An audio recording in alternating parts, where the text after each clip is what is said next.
Hello there, dear viewer, and welcome to Centurion Dragon Studios. I am Troy Schultz, and I will be your host as we explore the very first FPS game ever, Wolfenstein 3D.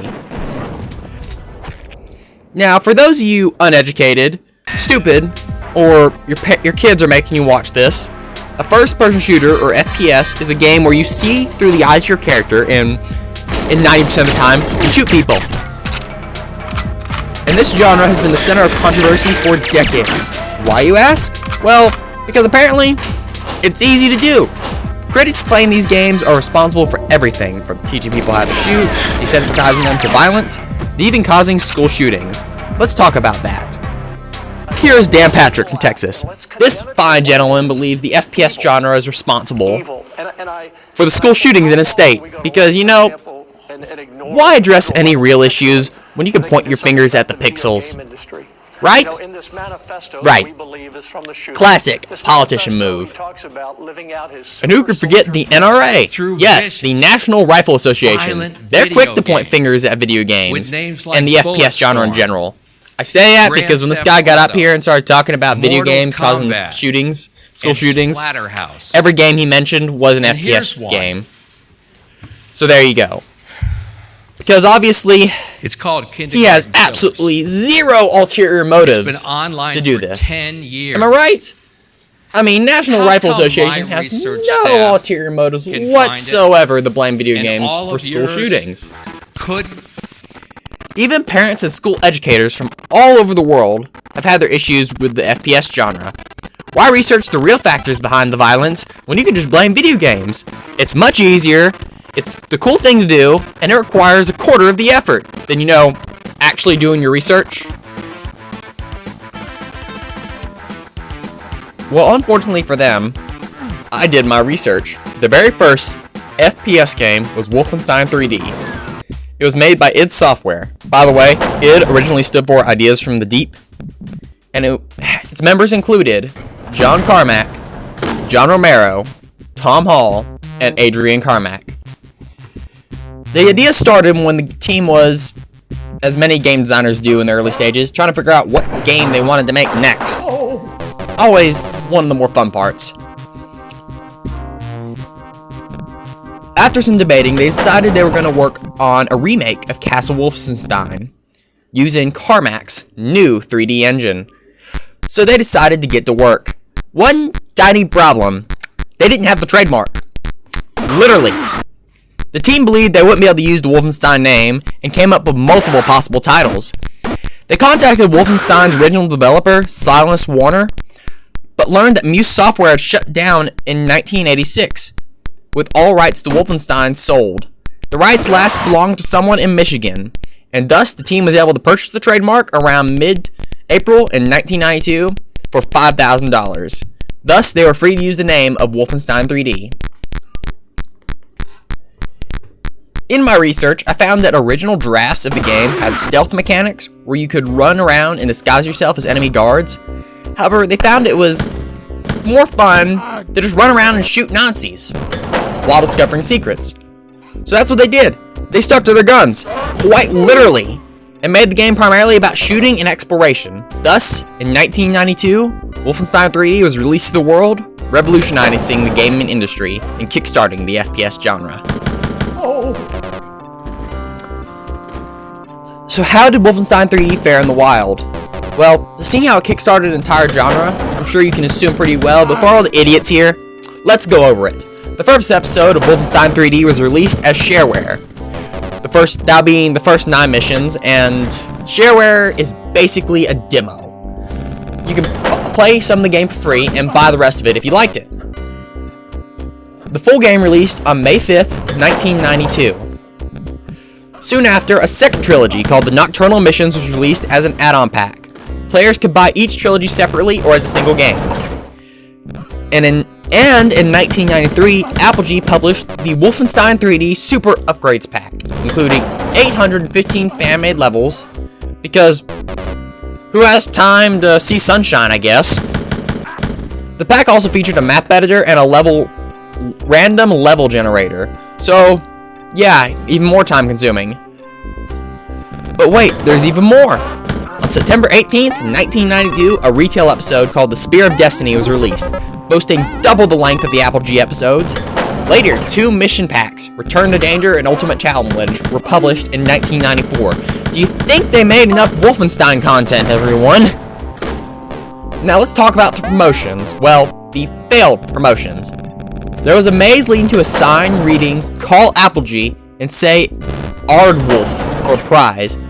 But cheat programs spoiled the fun, and then there was a high score contest that was never officially announced due to, you guessed it, cheat programs. Despite all these hiccups, id Software had modest expectations, hoping for 60,000 in the first month. Instead, they received a whopping $100,000 royalty check from Applegee. By the end of 1993, sales had surpassed 100,000 units for each of the Applegee episodes and Spear of Destiny. Talk about exceeding expectations!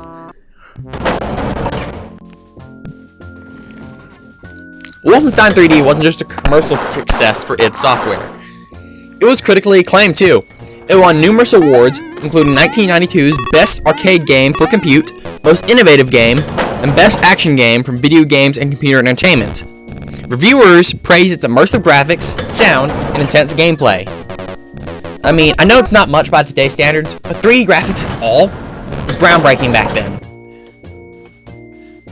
Computer Gaming's World, Chris Lambert, I think it's how I say his name, even warned the sensitive players to stay home due to the extremely violent content. And to think how much this industry was going to evolve when it came to gore in just a few short years. The game sold 250,000 copies by 1995, grossing $2.5 million in revenue. It was the first shareware title to win a quality award, and id Software, with just 6 employees, became the smallest company to receive the honor.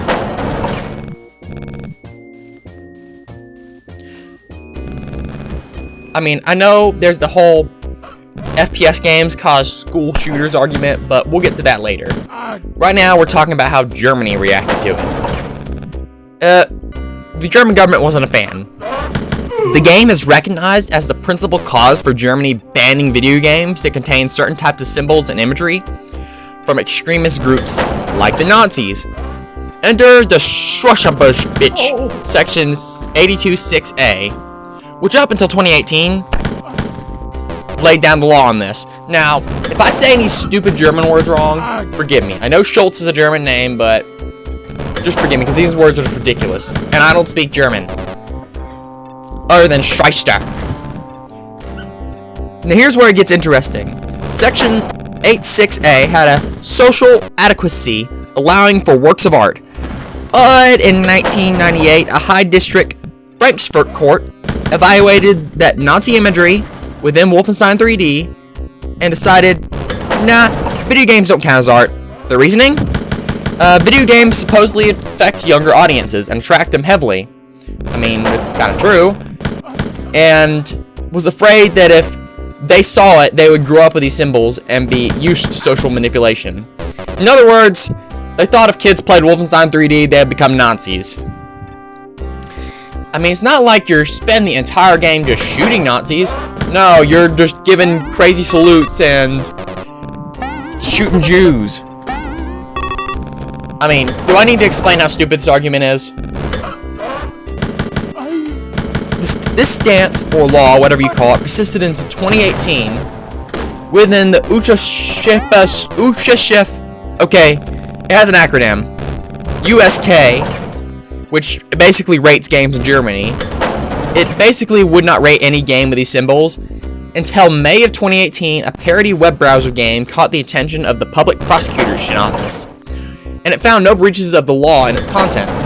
Following this, in 2018, the German government reversed the ban, deciding that Wolfenstein's 3D decision was outdated. They reasoned that since the USK now included age ratings alongside other content warnings, video games should be considered as art under the social adequacy allowance. So on November 2019, Wolfenstein 3D was formally struck from the index of banned games and was now for sale once again in Germany. So in the end, here's the lesson here. Video games always win. Don't even try to ban them. Video games always win. So as promised, I would teach you how Wolfenstein made its 3D graphics. Well, as you can see from the sprite here, these sprites are actually 3D. They're just 2D sprites that are rotated to look like they're 3D. And how the Wolfenstein rendered its 3D graphics was a technique called raycasting. Essentially, imagine you're in a dark room and you throw a mining cap on one of those lights on top of it. As you look around, the light casts what you can see. That's how Wolfenstein's raycasting works, essentially only showing you or rendering what the player can see, thus making the game run a lot smoother on the limited hardware of the early 90s computers. However, this has its drawbacks.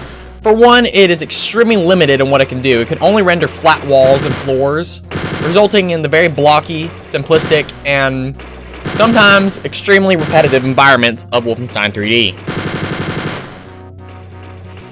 And as far as projectiles go, only 2 enemies in the entire game fire projectiles.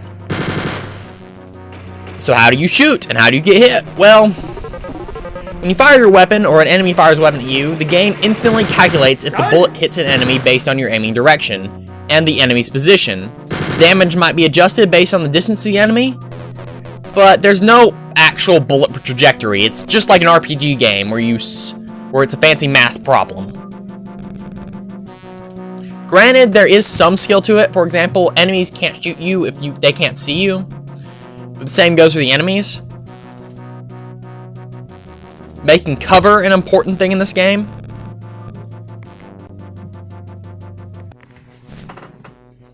While it's very simplistic, it's still pretty fun. And that's all I really have to say about the technique of Wolfenstein 3D. Next, we get into the ports, because oh boy, there were a lot of them. Now we get to talk about the port that is probably the most well-known and infamous, the Super Nintendo. First off, the positives. The graphics are really decent for the time, and it maintains a good frame rate. This is 16 bits. What'd you expect? This is good for a 16-bit console in the early 90s. You see, I came in here expecting an absolute horrendous, unplayable port, but to my surprise, it wasn't like that other FPS game that was ported to the Super Nintendo. Looking at you, Doom. This version actually includes a password system that lets you save your progress. So if you want to exploit the heck out of it, just Google the passwords and jump to whatever level you want.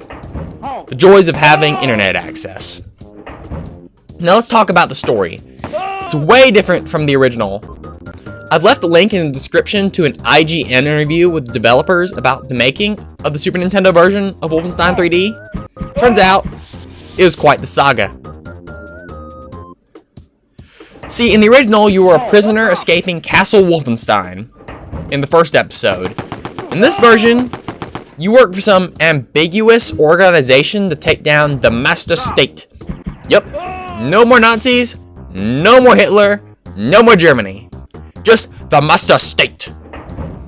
Also, Hitler's mustache was removed, as well as all Nazi imagery, and the dogs were changed to rats for some reason.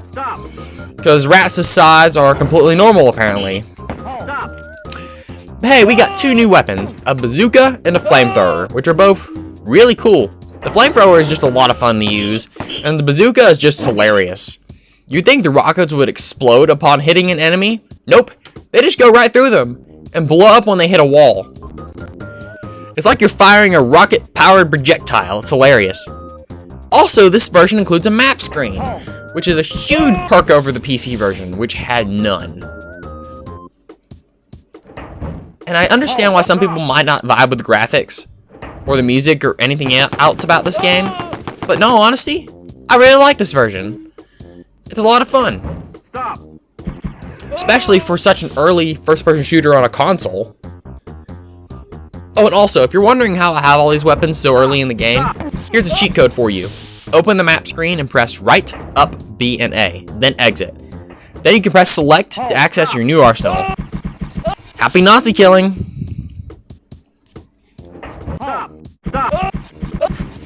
Next up, we had the 3DO version, which was probably the most expensive version at the time. Not because of the game itself, but because of the console. These things were expensive. It does boast the highest quality soundtrack, even though there's not a lot of songs here. The ones that are here are really good. It also has 90 levels, and features shoulder buttons, just like the Super Nintendo, for circle strafing. There's a minor inconvenience I have with this game though. Switching your weapons requires a quirky button combination. You use the run and open button. Yeah, it's really weird and hard to get used to. However, the boss voice clip, "I'm coming to get you," is hilariously memorable.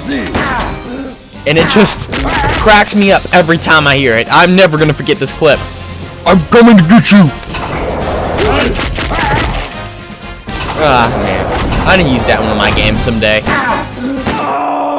It also has way better graphics than the Super Nintendo version. I don't know if this is the definitive port. In all honesty, I still prefer the PC version. But I have a feeling if you had this top version, you would have fun with it. And in the end, great port. There's actually plans to bring Wolfenstein 3D to the Genesis of all things. Imagineer was the company in charge of it. This port, the Genesis port, was actually showcased at the SCES, or the Summer Consumer Electronics Show, and built a lot of anticipation for the September release. However, things didn't go well. Technical problems plagued the development process. These issues ultimately led to the cancellation of the Genesis/Mega Drive port, depending on where you live. But what exactly were these problems? Well, the wiki told me jack squat! I couldn't find anywhere else on the internet about what these problems were, but I have an idea. You see, the Sega Genesis/Mega Drive had a better processor technically. Genesis featured a 7.6 megahertz Motorola 608,000 CPU. Here's the number. Do what you will with it. And this is what the Super Nintendo had. A 3.58 megahertz Racho 5A22 CPU. I mean, the numbers don't lie. Genesis is way faster. But that was the only advantage it had. The Super Nintendo succeeded in pretty much every other area. It had a superior graphics capabilities, a larger color palette, and better sprite handling. It also boasted far more sound hardware, allowing for richer and more complex audio experiences. Not that Wolfenstein really did much with that, even in the PC version. Given these constraints, it is quite possible this is why the Genesis port was cancelled. But there was a first-person shooter on Genesis called Bloodshot Battle Frenzy that we'll talk about someday. And I've heard there's even a ROM hack out there of the first episode of Wolfenstein 3D being ported to the Genesis, though I couldn't find one that actually worked so I could show you. So yeah, that is a failed port to the Genesis. Let's take a look at one more port, a handheld port. Well, here's the last port we're taking a look at, the Game Boy Advance port. It's a straight-up port of the DOS original, and it has all 6 of the episodes here.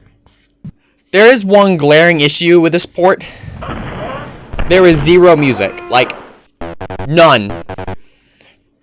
I don't know why it's not here.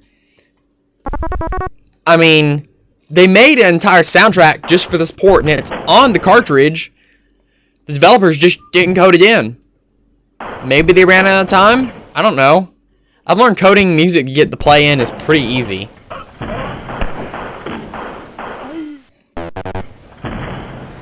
But another good thing about this port, despite being on a Nintendo console, all the Nazi imagery and blood is here. Though, of course, it's worth mentioning that I'm not endorsing these symbols. They are part of historical context, not endorsement. I mean, I don't know why they kept them, because I know the Super Nintendo port, as we discussed earlier, was censored to hell and back, but they're here. I guess Nintendo said, screw it, throw them in there. Now let's talk about how the game plays. It includes circle strafing, which is a fantastic feature, and you don't have to deal with any goofy button combinations to perform basic tasks. You got one button for opening doors, a button for shooting, and the select button cycles through your guns. Though, minor gripe, it's very sensitive, so keep that in mind. And the trigger buttons are your strafe. And you can save your game at the end of every level. So, pretty good.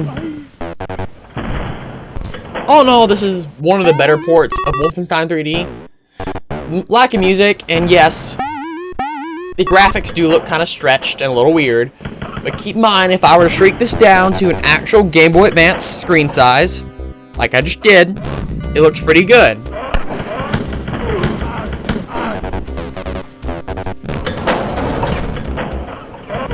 And there you have it, my documentary on Wolfenstein 3D, the grandfather of the first-person shooters. While this game may seem primitive by today's standards, and may even seem obsolete when compared to its next big game, Doom. There's no such thing as bad game design, I'd like to remind you. There's only different ways of doing game design. And if it wasn't for this game right here, we wouldn't have games like Call of Duty, Halo, or GoldenEye. Oh yeah, before I go off, I did promise you guys one thing. A little message to all those individuals that think the FPS genre is to blame for the violence and first-person shootings in our society. Welcome, maggot, to Wolfenstein 3D, the ultimate soldier training simulator.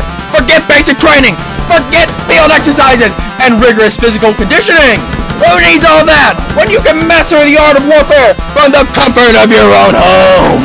Let's break down the advanced military techniques you'll master. Point-and-click precision. Your firearm skills are honed by clicking your mouse in the general direction of your pixelated foes. No need to worry about recoil, proper stance, or aiming down the sights. Just point and shoot.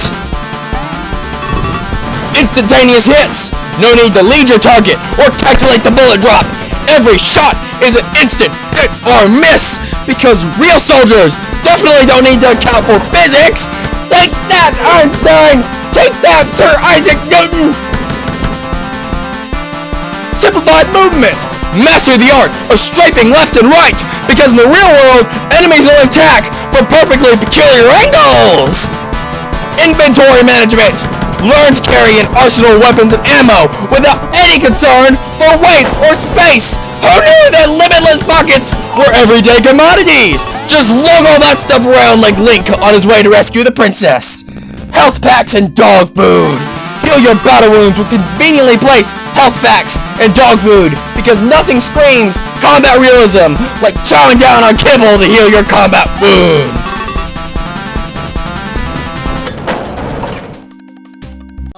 Huge thank you for watching.